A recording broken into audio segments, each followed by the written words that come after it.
And now, without further ado, the 2020 winner of the Heisman Trophy, Devonta Smith. Your money records, the Army, the Navy. It ran me 10,000, I threw it like bread. There is no way that Ohio State were trying to use a pandemic to buy more time to get their quarterback a bit healthier. You're not going to find teams out there that have immense integrity to use a pandemic as an excuse. Dash a digi, the schedule busy. My head in a hoodie, my shorty. Good Wednesday morning. And we'll start with something I think you'll expect and not expect. That is to say, if you had your phone in your hand last night or you were parked in front of your television last night, you know there were two close races to keep your eye on.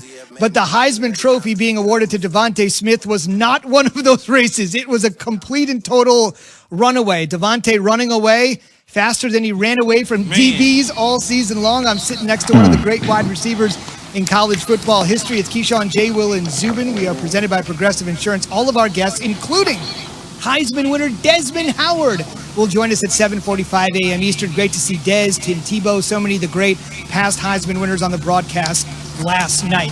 Key, it seems hard to believe considering the lineage of Alabama. This is only Alabama's third ever Heisman winner, and they've all come, believe it or not, in the last 12 years. Yeah, you got to think, though, about the history of Alabama and other universities and the great players that came from Texas, USC, Notre Dame, Michigan, some of the other schools. Army back in the day. Army that had Heisman trophies. And then remember, Alabama went through a tough run after the Bear. I mean, Gene Stallings obviously took them to the national title and won the national title, but there was a stretch there before Saban where it was like, we didn't even talk about Alabama. Shula, Francione, like, DuBose, all those guys. All those guys. Even what was the coach at Washington State that Mike Price. Mike Price came and went in a day. So it's kind of like that 12-year span of the Nick Saban, he's cranking them out left and right. And two running backs and a wide receiver is just amazing. That just goes to show you the type of talent that he's able to recruit to Tuscaloosa. And I would say this too, Key, think about a guy, first wide receiver to get this award since 1991.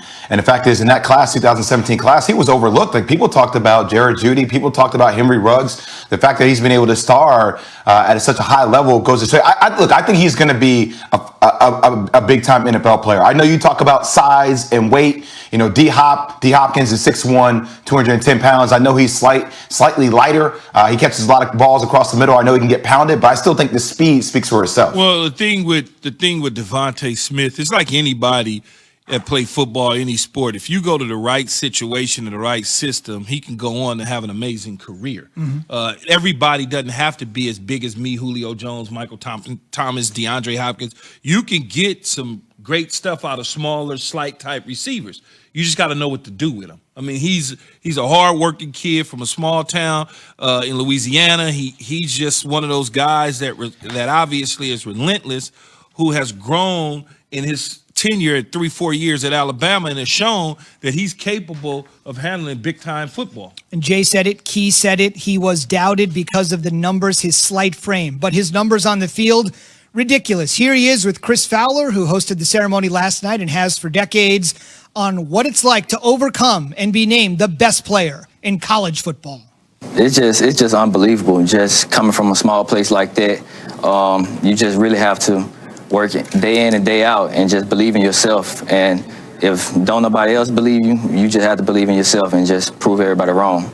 And one of the greatest receivers in NFL history was in my draft class, and he reminds me a lot of Marvin Harrison. Marvin wasn't huge, but he had a little stack to him. He was a smaller guy, a little quick twitch, kind of twitchy, very quick. Went on to have a Hall of Fame career, and I think Devonta Smith can do the same thing in the right situation. Now, if he goes and he lands in a bad spot where quarterbacks are just rotating through the door, if he winds up in a Chicago, so to speak, then this may be the last time we hear of him. But if he winds up in a place with great quarterback play, he'll go on and flourish and have a great, successful NFL career. Key, I was going to ask you, your personality demands attention, right? Like you're not afraid to say to people, you wrote a book, give me the damn ball. All right, Duke Smarty Pants. What? No, I'm giving a point. I'm saying like when I look at his demeanor, it seems very docile, it seems very humble, and I love that. Well, if he doesn't get to the right team, is that why you're saying that he can get lost because he won't demand that kind of attention, or can he grow into that mindset?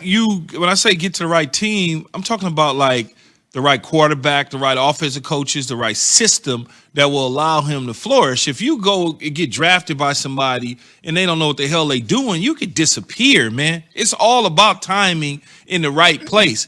I was so thankful in my career to get Bill Belichick, Bill Parcells, Charlie Weiss, Todd Haley, Dan Henning. Those guys on the offensive side of the ball was amazing. Maurice Carthon, to be able to take me from being 1-15 and messing around with Richie Kotite. Think about it. Richie Kotite was my offensive coach my rookie year. And then I got those guys, and it changed dramatically because they knew what to do with me. They knew who I was as a player. They didn't try to take me and make me something that I wasn't. And so that's important. It's like Marvin. Marvin was able to go and be with Peyton Manning, and also at a time where he was able to get the offensive people in place in Indianapolis to understand with Bill Pulley and them who Marvin was. If they all of a sudden just wanted to run him on go routes all day long, then what? I mean, it's all about the right place and the right time. The great Randy Moss, who works here with us, Hall of Famer, he goes to Minnesota with Denny Green. Denny Green wanted him to succeed. He made sure Moss was going to succeed in Minnesota. He goes to Oakland in the trade, and he kind of disappears for a short period of time. And then he goes with Tom Brady in the New England Patriots, where Bill Belichick and that staff wanted him to succeed. That's what I mean by if you land in the right spot. We will see if he indeed does land in the right spot. Mel Kiper Jr. was on the program yesterday. Right now, he's got Devonta Smith at number 3 on his big board. So we started the morning talking about a guy that's got college football immortality, Devonta Smith. Start the day brought to you by Indeed. Hiring you need Indeed. Learn more at Indeed.com/credit. All right, let's go to a different sort of club, not that club. All right, this club is going to be the 2 teams that'll play for the national championship. You may have heard the story yesterday. Ohio State's got a position group that may not be ready, affected by COVID. Bill Hancock, the executive director of the College Football Playoff, along with the athletic director at Ohio State, Gene Smith, and at Alabama, Greg Byrne, are all saying the game is still scheduled to go on January 11th on Monday as scheduled. No matter what, there are no changes at this moment. That could obviously change. They have provisionally put in January 18th, which will be the following Monday, in if they needed to. So that said, if this game is to be moved back, and right now, even the most important particulars are saying it won't be, but if it is, what's the residual fallout for both teams? I think it's just you get an extra week, right? You get to get guys healthy. You're talking about Waddle, the receiver at Alabama. If they elect to play him, or if he elects to play, he gets an opportunity to get healed. But the most important guy in all this is Justin Fields and the Ohio State Buckeyes. That quarterback injury, that injury to their quarterback against Clemson, he gets time to heal.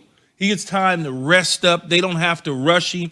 If at all, it's pushed back. And I think that is the important thing for Ohio State. You want to come out there fully healthy. You don't want to have Justin Fields, not only for the national title sakes, but he has a lot riding on this personally in terms of the next level and evaluation. People want to see, can he put 2 back-to-back stellar games together against 2 top-notched opponents? Zubin, I definitely want to see both teams at full force for the national championship game, considering everything that we went through in 2020 to ultimately get to this point. But one of the optics that will follow if the game gets put back, and trust and believe me, this will happen. You will have people that will come out of the woodsheds